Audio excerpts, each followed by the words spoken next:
Pernah penasaran gak sih orang mikrobiologi itu biasanya belajar apa aja? Tentunya mereka belajar tentang mikroba.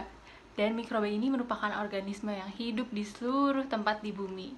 Seperti di tanah, di tumbuhan, di hewan, dan bahkan juga di manusia. Seperti di kulit kita ataupun di saluran pencernaan kita gitu ya. Dan mereka juga bahkan bisa hidup di lingkungan yang ekstrim, seperti di kawah gunung yang panas ataupun di laut yang sangat asin. Tetapi dari semua mikroba yang ada di bumi, baru sekitar 2% yang mampu dikultur dan diidentifikasi oleh para peneliti.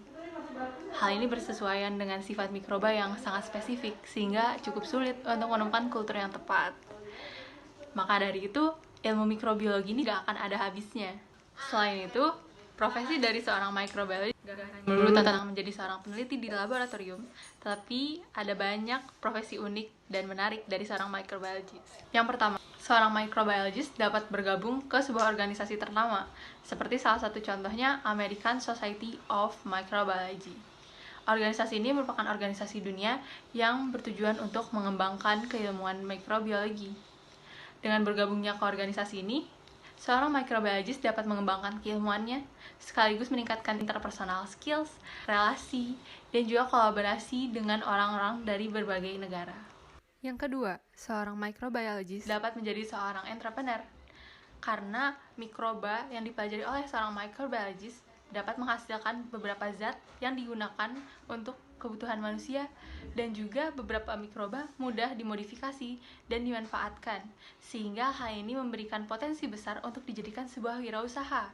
Beberapa contohnya seperti Mycotech yang menciptakan bahan bangunan yang berasal dari miselium jamur, dan bahan bangunan tersebut bersifat ramah lingkungan dan aman bagi penggunanya. Atau contoh lainnya seperti Bell Society yang menciptakan bahan kulit alami sebagai pengganti bahan kulit sintetis yang berasal dari selulosa mikroba. Atau salah satu contoh lainnya seperti Nusantics yang merupakan perusahaan teknologi genom pertama di Indonesia, dan contoh lainnya seperti Nala Genetik. Yang ketiga, seorang microbiologist juga berperan dalam pembuatan sebuah kebijakan.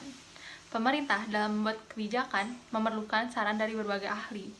Salah satu contohnya adalah pada pandemi COVID-19, pemerintah dalam membuat kebijakan memerlukan saran dari berbagai ahli seperti microbiologist. Yang keempat, seorang microbiologist juga dapat berperan dalam bidang biosafety. Biosafety merupakan ilmu yang mempelajari bagaimana cara penanganan suatu hal agar dapat dilakukan dengan aman. Dan aman tersebut aman bagi pelaku maupun orang-orang di sekitarnya. Salah satu contohnya adalah dalam pembuatan mobile lab BSL, yang merupakan lab di dalam sebuah mobil untuk tes COVID PCR.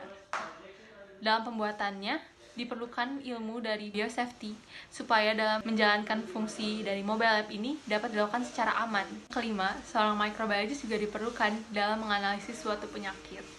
Seorang microbiologist dapat mengembangkan bagaimana teknik untuk mempelajari penyebab penyakit tersebut, atau mekanisme terjadinya suatu penyakit, atau bagaimana menguji apakah seseorang terinfeksi suatu penyakit atau tidak, serta dapat mencari solusi yang paling efektif untuk menyembuhkan suatu penyakit.